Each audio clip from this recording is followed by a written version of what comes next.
Hello दोस्तों, मेरा नाम है संदीप। मैं स्वागत करता हूं आप सभी का द स्टडी एक्सप्रेस में, जहां पे हम लोग लेखपाल में जो 25 क्वेश्चन पूछे जाने वाले हैं ग्राम समाज एवं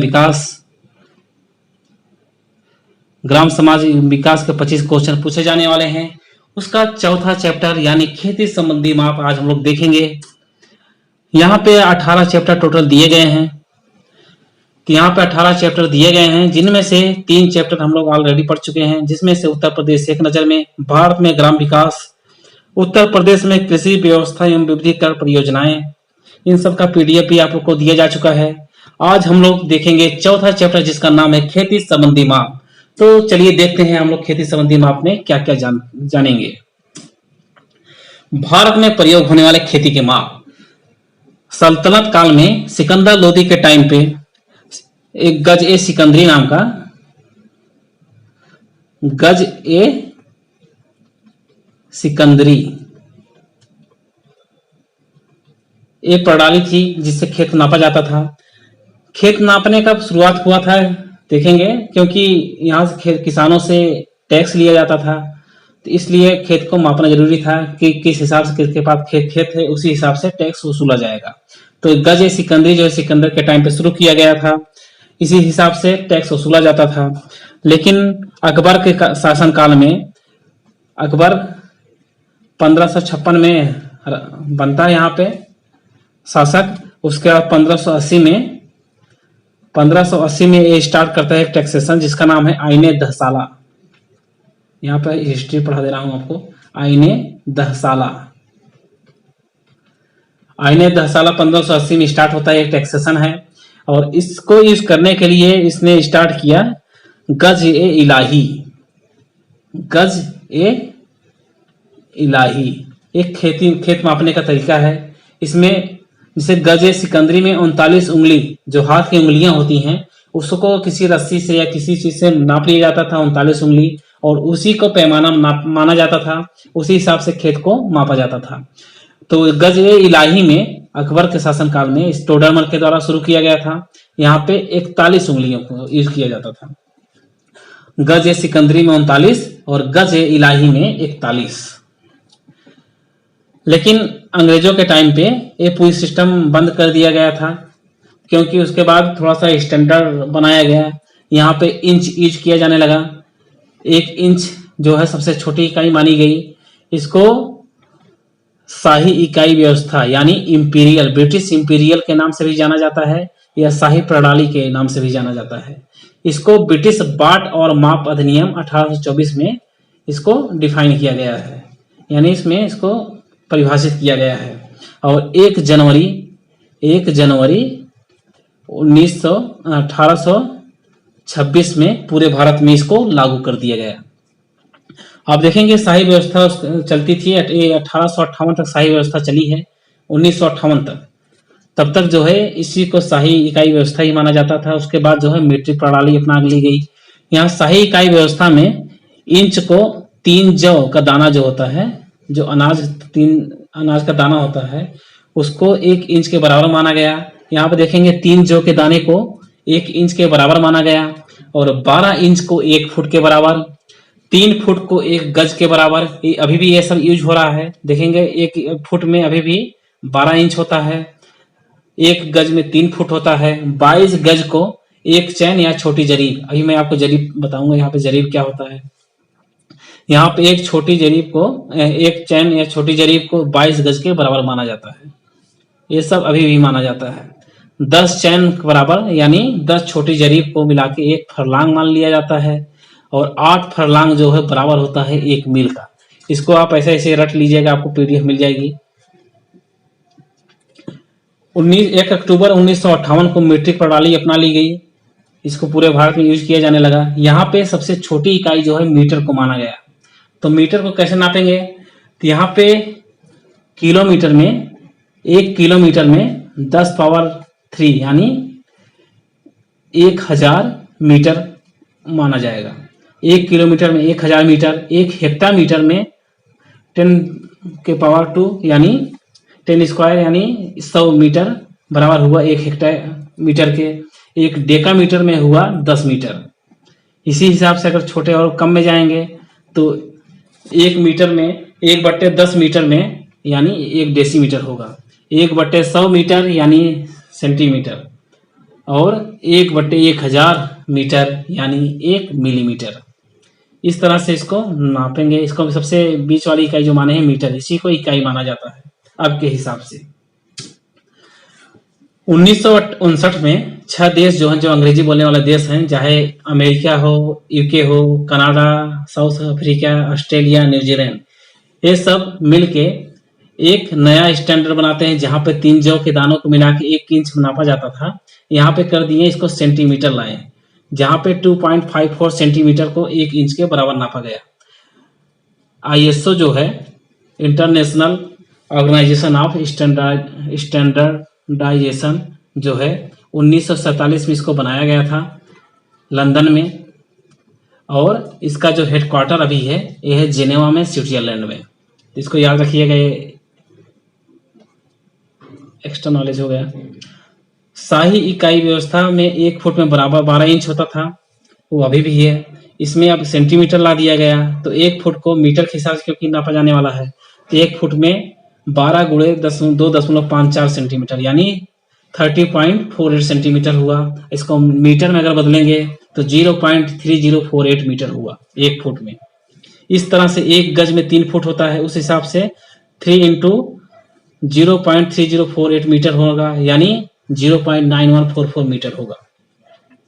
इस हिसाब से गज में अगर मीटर को बदलेंगे तो 1 मीटर होगा 1.09 गज के बराबर, यानी 1 मीटर जो है 1 गज से बड़ा होता है। लगभग बराबर ही है, लेकिन मीटर जो है बड़ा होता है गज से। और यहाँ पे कई बार पूछा जाता है हाथ, गट्ठा, उत्तर प्रदेश के एग्जामों में, तो यहाँ पे 1 हाथ इक्वल टू हाफ गज यानी 18 इंच।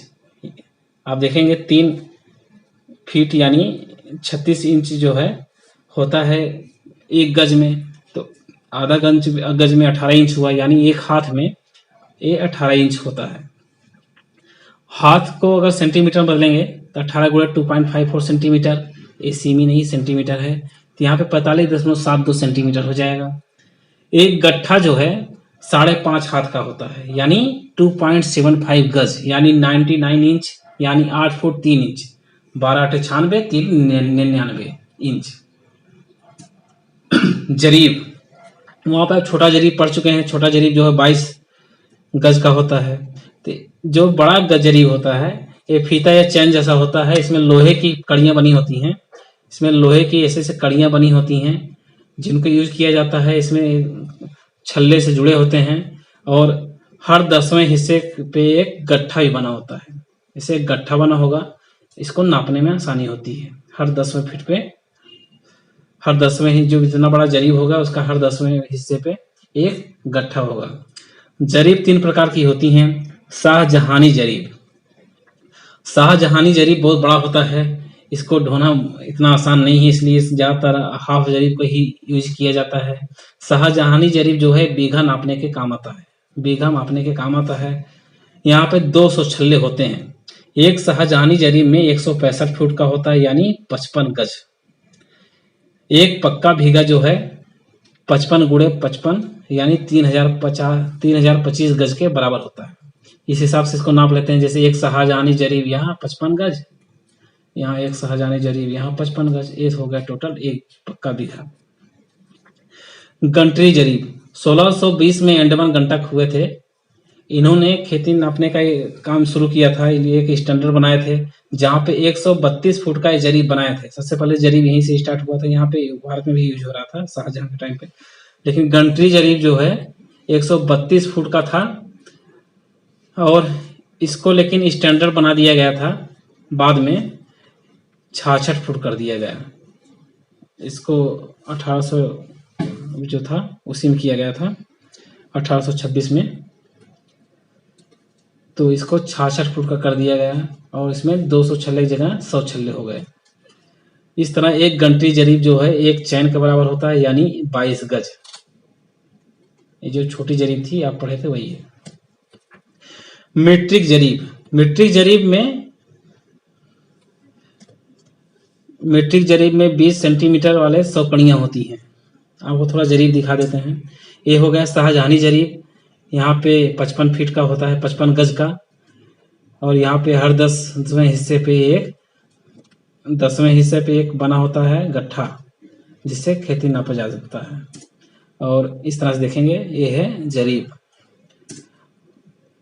और ये हो गया गंटरी जरीब। गंटरी जरीब में 100 छल्ले होते हैं आजकल।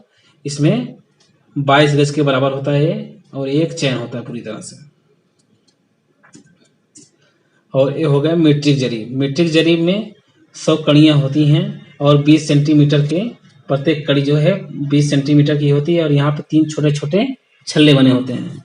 प्रत्येक 2 कड़ियों के बीच में 3 छल्ले होते हैं। यह 20 मीटर लंबा होता है। गुनिया क्या होता है? गुनिया होता है, ये एक स्केल है, छोटा सा स्केल होता है 2 इंच का, और यहाँ पे 2 इंच होता है टोटल, और आधा इंच का इसका चौड़ाई होता है। इसको खेत का जो नक्शा होता है, और जो अमीन होते हैं वो खेत के नक्शे से बताते हैं किसके पास कितना खेत है, उसको यूज करते हैं। आप देखेंगे जैसे खेत का नक्शा है, यहाँ पे यूज किया जाता है। यहाँ पे 20 मीटर टोटल मान लिया जाता है कि पूरा जो है 2 इंच जो है ये पूरा 20 मीटर के बराबर है। और यहाँ पे जो हिस्सा है 5 हिस्से में, इसको 4-4 इंच में बांट लेते हैं। यहाँ पे 4-4 मीटर का एक मान लेते हैं कि 1-1 मीटर का है। इसी हिसाब से इसको नापते हैं खेत को। और किसी के खेत का नक्शा देख के आप बता सकते हैं कि किसके पास कितना खेत है। खेत मापने की पद्धति जो है, जो आप खसरा खतौनी अपना देखेंगे तो वहां पे जो आपका खेत होगा वो हेक्टेयर के हिसाब से होगा, किसके पास कितना हेक्टेयर है। इसको मीटर पर नकल नापेंगे, देखेंगे जैसे 1 मीटर लंबाई 1 मीटर चौड़ाई अगर किसी खेत का हुआ तो 1 वर्ग मीटर हो गया। ये 1 वर्ग मीटर हो गया किसके पास खेत। इसी में प्रकार अगर 100 वर्ग मीटर किसी के पास है तो 1 एयर हो जाता है। 1 एयर या 1 आयर बोलते हैं उसको।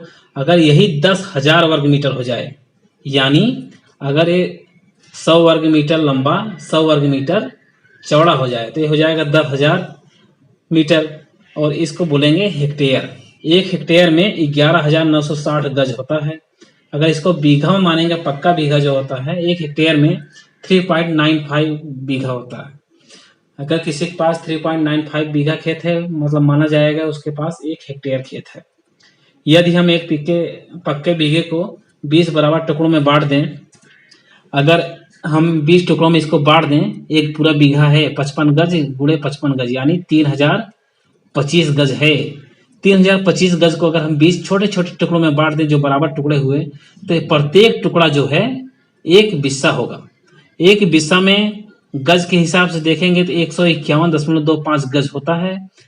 और इसको अगर फीट के हिसाब से बदलेंगे तो इसमें 9 का गुणा कर देंगे तो आ जाएगा 1361.25 फुट। तो इस हिसाब से एक बिस्सा में 1361.25 वर्ग फुट होता है। अब विश्वासी क्या होता है? ये सब एग्जाम में बहुत ज्यादा पूछे जाते हैं। विश्वासी, कंचवासी, उनवासी, ये सब उत्तर प्रदेश के एग्जामों में पूछे जाते हैं। तो विश्वासी हुआ जो बिस्सा होता है, अगर उसको हम बराबर बराबर टुकड़ों में बांट दें 20 बराबर टुकड़ों में, तो प्रत्येक टुकड़ा जो है 1 विश्वासी हुआ। आप देख सकते हैं एक बिस्सा है पूरा ये, इसको 20 छोटे छोटे टुकड़ों में बांट दिया गया है। तो जैसे छोटा टुकड़ा हुआ है, बराबर टुकड़ा, सारे बराबर टुकड़े हैं, तो टुकड़ा जो है ये हो जाएगा विश्वासी। एक विश्वासी में कितना होता है? 7.5625 गज होता है, यानी 68.0625 वर्ग फीट। इसको आप चाहे तो निकाल भी सकते हैं, जो भी दिया गया है उसके नाप के। और एक बिस्सा में 20 विश्वासी होता है, और विश्वासी जो होता है, एक विश्वासी में जैसे इस छोटे टुकड़े अगर बड़ा कर दिया जाए, देखेंगे यहाँ बड़ा कर दिया गया है, इसको अगर 20 टुकड़ों में बांट दें तो ये हो जाएगा कंचवासी। इसको याद रखने का तरीका यही हुआ, विश्वासी यानी बी। सबसे आसान तरीका यही है कि यहाँ बी कर दीजिए। बी जो है बड़ा है सी से कंचवासी, और कंचवासी जो है बड़ा है उनवासी से, यू से। इस हिसाब से आप इसको याद कर सकते हैं। एक बिस्सा में 20 विश्वासी, एक विश्वासी में 20 कंचवासी, 20 कंचवासी, प्रत्येक टुकड़ा जो है एक कंचवासी है। एक कंचवासी में 0.3781 वर्ग गज यानी 3.40331 वर्ग फीट यानी 490.05 वर्ग इंच।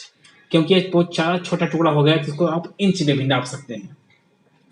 यहाँ पे 490.05 वर्ग इंच हो गया प्रत्येक टुकड़ा। अगर इसको भी हम 20 छोटे टुकड़ों में बांट दें तो ये हो जाएगा 79।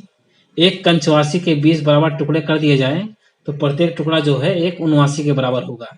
एक 79 में यानी 490.05 वर्ग इंच को अगर 20 टुकड़ों में बांट दें तो कितना आएगा 24.5025 वर्ग इंच यानी 0.1701 वर्ग फीट। ये हो गए कंचवासी। अब कच्चा बीघा क्या होता है? कच्चा बीघा होता है कि जो पक्का बीघा होता है यानी 55 गुणे 55 वर्ग गज यानी 3025 वर्ग गज को अगर हम एक 3 टुकड़ों में बांट दें तो ये जो तिहाई एक हिस्सा जो होता है वो होता है कच्चा बीघा। एक कच्चा बीघा में 1008 वर्ग गज यानी और 3 फुट। आप देखेंगे अगर इसको डिवाइड करेंगे 1008 वर्ग गज प्लस 3 फुट आएगा यानी 9075 वर्ग फीट। एकड़ क्या होता है? एकड़ अभी आप पीछे देखे हैं। एक एकड़ में पक्का बीघा के हिसाब से एक एकड़ में 10 वर्ग चेन होता है। 10 वर्ग चेन एक चेन जो है छोटा जरीब होता है यानी 10 जरीब इक्वल टू 1 एकड़। 2.47 एकड़ जो है 1 हेक्टेयर के बराबर होता है यानी 3.95 पक्का बीघा। ये पक्का बीघा है तो 1 हेक्टेयर में 3.95 पक्का बीघा होता है। एकड़ के हिसाब से देखेंगे तो 1.7 पक्का बीघा जो है 5 एकड़ के बराबर होता है यानी 1 एकड़ में बराबर होता है 1.6 पक्का बीघा अर्थात 5 एकड़ जो है बराबर होता है 8 बीघा के। 5 एकड़ जो है बराबर हुआ 8 बीघा। इस हिसाब से कुछ और माप अगर देखना चाहे तो देख सकते हैं। जैसे उत्तर प्रदेश में पूछा जाता है एक लाठा जो है बराबर होता है 99 इंच के। 99 इंच के इसको मैं PDF में दे दूंगा आपको। और अगर 20 वर्ग लाठा जो है 20 वर्ग जब लाठा होता है 20 वर्ग लाठा ये जो है बराबर होता है 1 बिस्सा के। 1 बिस्वा के। अब जो पहले दिया गया इसको अगर निकालेंगे तो सब निकल आ जाएगा बहुत आसानी से। यहाँ पे पूछा जाता है गज इलाही। जैसे ये भी कहीं कहीं पूछा जाता है गज इलाही क्या होता है? तो एक गज इलाही में 33 इंच होता है यानी 66 गज इलाही में 55 गज। 66 गज इलाही में 55 गज के बराबर होता है। तो आपको ये वीडियो कैसा लगा बताइएगा और इसका PDF दे दिया जाएगा। आप पढ़ते रहिए। चैनल को थोड़ा सब्सक्राइब कर दीजिए, लाइक कर दीजिए और कुछ दोस्तों के साथ शेयर भी कीजिए, थोड़ा इसको बढ़ाया भी जा सके, ज़्यादा से ज़्यादा लोग इसको देख सकें। तो चलिए शुरू करते हैं। चलिए अब मिलते हैं अगले वीडियो में। तब तक के लिए आप सबका धन्यवाद। आपका दिन शुभ हो। नमस्कार।